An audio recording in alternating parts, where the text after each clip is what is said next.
I don't know if there's many better to win a game than to win a game that way. Your whole sidelines is sitting there and watching 12 guys execute and watching a kicker kick that's been so great for us all year. I can tell you this, not one guy on that sideline didn't believe he was going to make that. And so when it goes through, I mean, that's mission accomplished for this week. I mean, we all believed we'd come in here like the 1970 team did and win an East Final to go on a Grey Cup. I mean, we're on a quest for 9. We've talked about it all year. We worked hard to get to this point, and that work is paying off. We know the defense is good, right? Were you surprised that the defense was that good in the first I'm never surprised with our defense. Our defense competes like hell on every single play. They don't concede anything.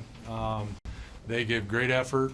They have great toughness, and they have all the ability. And when they put it together each and every week, I'm never surprised by results.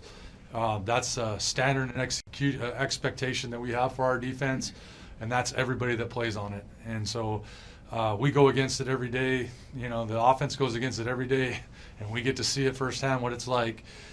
So no, I'm never surprised, but obviously very, very happy with the execution and the standard of play, what we did. Jason, take me through that Davis Alexander injury and the way you communicated on the sidelines. Yeah, I mean, to be quite honest with you, I mean, I made sure Bethel knew it was happening and to be ready. And when I said that, Dave was like, "I'm not coming out." So I said, "All right, then be smarter out there." And obviously, when you're talking, me and AC, we're talking about plays. It's don't put him in harm's way then, because there's a lot of plays that we can call where he does move a little bit more, and we tried not to call those plays. And then the other thing I told Davis was now trust everybody. Don't do it yourself. So when we say you're playing against a defense that's going to give you certain things, you've got to trust it and go through it and go through your progressions and be smart about things. So, and I think he did that.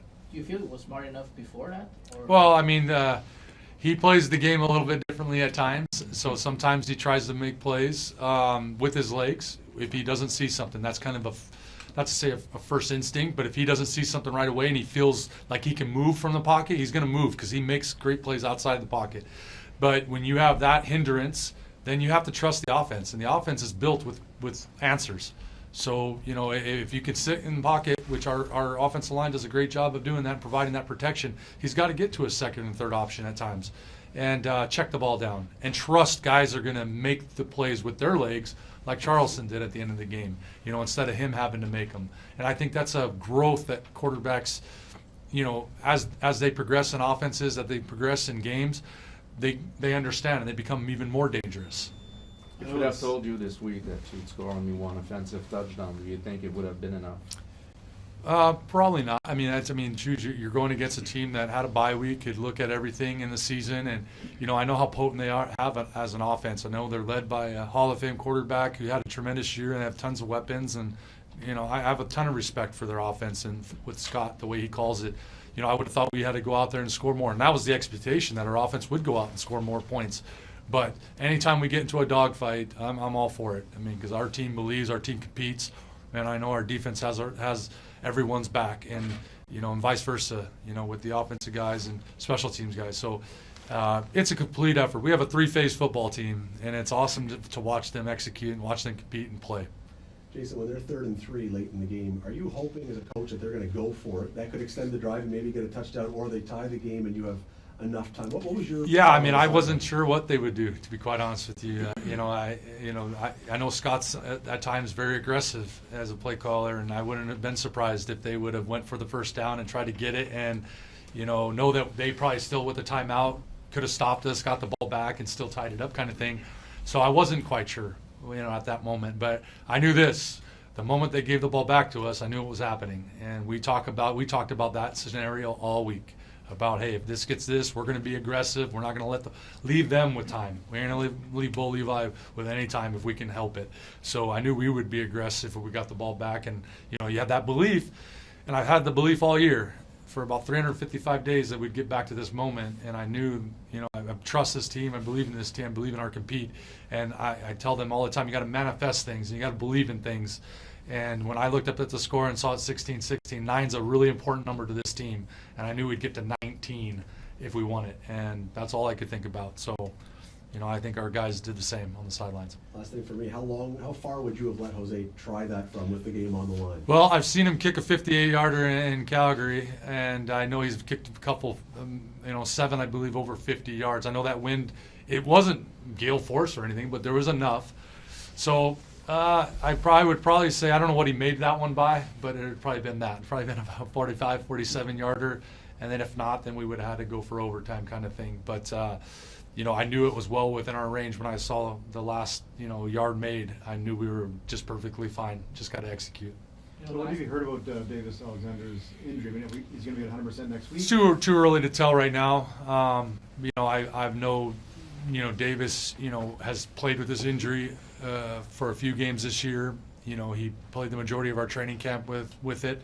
So I know he knows how to deal with it. But, it remains to be seen how bad it is. And if he does not go, we'll still have the same expectation on our team, which is to go in and win. And I don't care who we play. So, obviously we're going to make sure Davis can, but if he can't, every guy on our team is going to believe. You said at the end of the game you sort of adjusted plays to make sure he's safe. Would that be the same thing? Yeah, we'd have to do that. We'd have to come up with a game plan that, plays to what he's able to do. And I don't care if the other team knows that or not. It'll be just based on us executing and what it comes down to.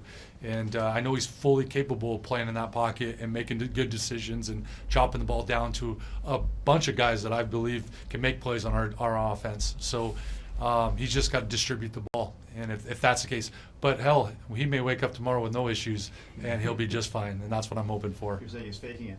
I'm not saying that, but it may be not as serious as we all think it might be. I know the job is not done yet, but how much this win is some kind of redemption to what happened in the Eastern Finals last year? I'll say this. I mean, you work really hard. We worked as a team. We talked about it from the moment last year ended to what would get us back to this point. We talked about it in training camp. We talked about it after that game, in fact, in the locker room, that we needed to be better. And we would be better. And it would be a concerted effort as the whole team would be better. We talked about it when we say chin the damn ball in training camp, everybody's going to know what that means. And that's where it started. And so we've worked extremely hard to get to this point. We all believe we'd get past this point, but you still have to be excited about getting to this and winning this game because it's a big game. This is a hard game to win, particularly on the road against the best team in the East. So, I want our guys to celebrate this and understand what it means to win a game like this and how much work and effort and how many standards have to be met for this. But those standards they've been met since day one we got together this year. And I'm so happy that this team gets to move on together because this is a team. If you looked it up in the dictionary, you'd see a picture of this team, in my opinion. They play for each other, they do all the things right. And I just love that our week gets continued and they get to experience a Grey Cup because there's nothing like it in our sport. And I'm just so happy and thankful for that. And now it's about getting back to work, in which we love to come to work. Our guys love to work. They love to compete, and they get to do it for one more week and then finish it with a 9th. So, Saskatchewan, BC, you're cheering for? I could care less.